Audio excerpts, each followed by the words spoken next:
Welcome to our channel Parvati's kitchen and vlogs. వీడియోలోకి వెళ్ళే ముందు ఎవరైనా నా ఛానల్ని సబ్స్క్రైబ్ చేసుకొని వాళ్ళు ఉంటే తప్పకుండా సబ్స్క్రైబ్ చేసుకోండి. అలాగే వీడియో నచ్చితే తప్పకుండా లైక్ కూడా చేసేయండి. ఇక లేట్ చేయకుండా వీడియోలోకి వెళ్ళిపోదాం. ఈరోజు నేను ఎంతో రుచికరమైన రవ్వ అప్పాలని ఎలా చేయాలో చూపించబోతున్నాను. ఇవి స్వీట్ అప్పాలన్నమాట. ఇవి టేస్ట్ అయితే చాలా బాగుంటాయి. పిల్లలు పెద్దలు అందరూ ఇష్టంగా తినేస్తారనమాట. వీటిని ఎక్కువగా ఆంజనేయ స్వామికి నైవేద్యంగా సమర్పిస్తూ ఉంటారు. ఏమైనా పండుగలకి ప్రసాదంలా కూడా పెట్టుకుంటూ ఉంటారనమాట. ఇక లేట్ చేయకుండా ఈ రవ్వ అప్పాలని ఎలా చేయాలో చూసేద్దాం. ముందుగా ఒక గిన్నె తీసేసుకొని అందులోకి 1 గ్లాసు వరకు బొంబాయి రవ్వని తీసేసుకోవాలి. అలాగే అదే గ్లాసుతోనే ఇంకొక గ్లాస్ వరకు చక్కెర కూడా తీసేసుకోవాలి. 2 ఈక్వల్గా ఉండాలన్నమాట.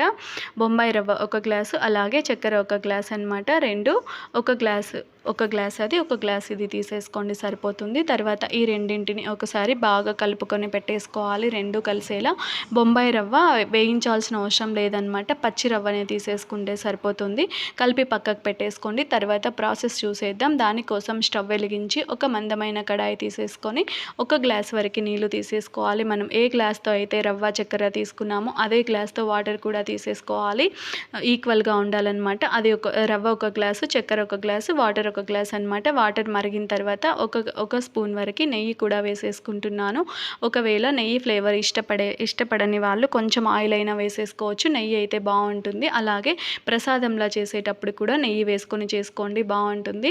తర్వాత ఇందులోకి మనం ఇందాక రవ్వ అలాగే చక్కెర రెండింటిని కలిపి పెట్టుకున్నాం కదా, ఆ మిశ్రమాన్ని ఇందులోకి వీడియోలో చూపించిన విధంగా కొంచెం కొంచెంగా వేసుకుంటూ ఇలా బాగా గరిటెతో తిప్పుకుంటూ ఉండాలి. ఒక చేతితో రవ్వ వేసుకుంటూ ఇంకో చేతితో గరిటెతో ఇలా కలుపుకుంటూ ఉండాలి. లేదు అంటే ఉండలు కట్టేస్తుంది అనమాట. ఉండలు లేకుండా ఇలా బాగా తిప్పుకుంటూ ఉండాలి.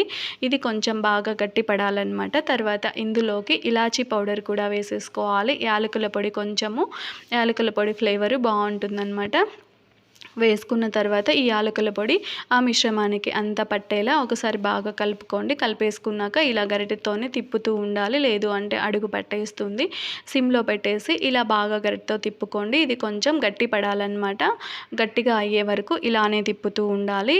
ఎంతవరకు అంటే మనము ఈ ప్యాన్ నుంచి ఈ పిండి సపరేట్ అయిపోవాలన్నమాట. అంతవరకు ఇలా తిప్పుకుంటూ ఉండాలి. చూస్తున్నారు కదా, ఇలా అయిపోవాలి. ఇలా అయిపోయే వరకు తిప్పుకోండి. ఇలా ప్యాన్ నుంచి సపరేట్ అయిపోవాలి. అప్పుడు మనకు కరెక్ట్గా వచ్చినట్టు పిండి. ఈ కన్సిస్టెన్సీ వచ్చే వరకు ఇలా చేసుకుంటే పిండిని సరిపోతుందన్నమాట. తర్వాత ఇలా అయిన తర్వాత స్టవ్ ఆఫ్ చేసేసుకొని చల్లారి పెట్టేసుకోండి. ఇది బాగా కంప్లీట్గా చల్లగా అయిపోవాలి.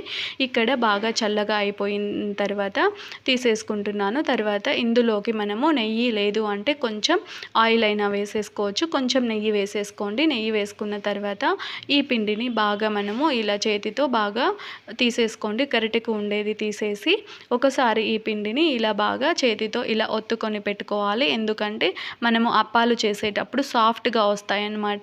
లేదు అంటే కొంచెం ఇదిగా ఉంటాయి. ఇలా చేసుకోండి పిండిని ఒకసారి. ఇలా చేసుకుంటే మనం అప్పాలు సాఫ్ట్గా ఉంటాయి. ఇలా కాసేపు చేసేసుకోండి, సరిపోతుంది. ఒక 2-3 మినిట్స్ అలా ఇలా పిండిని ఒత్తుకొని తర్వాత మనము ఈ పిండినంతా మనకు కావాల్సినంత తీసేసుకొని అప్పాలు చేసేసుకోవడమే. చేతిలో కొంచెం నెయ్యి లేదు అంటే ఆయిల్ రాసేసుకోండి. ఇలా నెయ్యి కొంచెం రాసుకున్న తర్వాత కొంచెం ఈ సైజులో పిండి తీసేసుకోండి. మరీ పెద్దగా లేకుండా కొంచెం మరీ చిన్నగా లేకుండా మీడియం సైజులో చేసుకుంటే సరిపోతుంది. ఈ అప్పాలు పిండి బాగా సాఫ్ట్గా వచ్చింది కదా, ఇలా చేసేస్తే ఈజీగా వచ్చేస్తుంది అనమాట. జస్ట్ అలా వీడియోలో ఒకసారి చూడండి, చూపించేస్తున్నాను. కొంచెం నెయ్యి రాసేసుకొని పిండి కొంచెం తీసేసుకొని ఇలా ఊరికే ఫింగర్స్తో అలా అన్నా కూడా బాగా అప్పం అయిపోతుంది అనమాట. ఇంత ఈజీగా వచ్చేస్తాయి. పిండి ఇలా వచ్చేలా కలుపుకోవాలి. పిండి చేసుకునేటప్పుడు కొంచెము ఈ కన్సిస్టెన్సీ మరీ లూజ్గా ఉన్నప్పుడు స్టవ్ ఆఫ్ చేయకుండా పిండి బాగా ప్యాన్ నుంచి సపరేట్ అయ్యే వరకు చెప్పాను కదా మీకు, అది మాత్రం ఖచ్చితంగా గుర్తుపెట్టుకోవాలి. ఇలా వస్తే బాగా సాఫ్ట్గా వచ్చేస్తాయి అన్నమాట. ఇలా అన్ని అప్పాలని చేసి పెట్టేసుకోండి. ఇంకా వీటిని డీప్ ఫ్రై చేసేసుకోవాలి. డీప్ ఫ్రై చేసుకోవడం కోసం ఆయిల్ పెట్టేసాను. ఆయిల్ అప్పాలు చేసుకోవడం స్టార్ట్ చేసినప్పుడు ఆయిల్ పెట్టేసుకోండి. అది సిమ్లో పెట్టేస్తే అప్పాలు అన్నీ షేప్స్ చేసుకునే లోపు ఆయిల్ కూడా కాగిపోతుంది. తర్వాత ఇవి చేసుకున్న అప్పాలని త్వరగా మనము డీప్ ఫ్రై చేసేసుకోవచ్చు అనమాట. ఇలా కొన్ని మనం తీసుకున్న ఆయిల్కి తగ్గట్టు అప్పాలు వేసుకోండి. కొత్తగా చేసుకునే వాళ్ళ కోసం చెప్తున్నాను. వేస్తున్నాను. మరీ ఎక్కువ వేయకుండా ఒక 2-3 అలా వేసుకొని ఫ్రై చేసేసుకోండి సరిపోతుంది. ఎందుకంటే ఇవి అరిసెలు ఒత్తినట్టు ఒత్తాలన్నమాట. ఇందులో ఎక్సెస్ ఆయిల్ ఉంటుంది. అది పోవాలంటే అరిసెలకి ఒత్తుతూ ఉంటాం కదా, అలా అవ్వాలి. ఎక్కువ వేసేస్తే స్టార్టింగ్లో చేసే వాళ్ళకి ఇవి తీసేలోపు అవి ఎక్కువ నల్లగా అయిపోతాయి అన్నమాట. దానికోసం కొంచెం కొంచెంగా ఒక 2-3 వేసుకొని తక్కువగా చేసుకోండి సరిపోతుంది. కొంచెం అలవాటు ఉండే వాళ్ళైతే త్వరగా తీసేస్తారనమాట.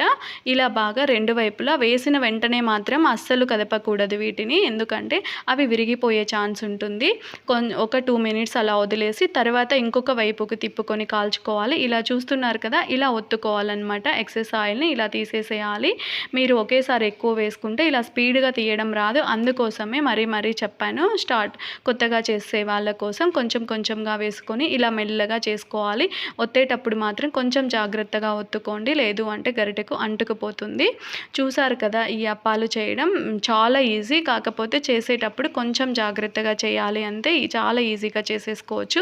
ఇవి అయితే టేస్ట్ అయితే చాలా బాగుంటాయి. మీరు కూడా తప్పకుండా ఒకసారి ట్రై చేసేయండి. Thank you for watching this.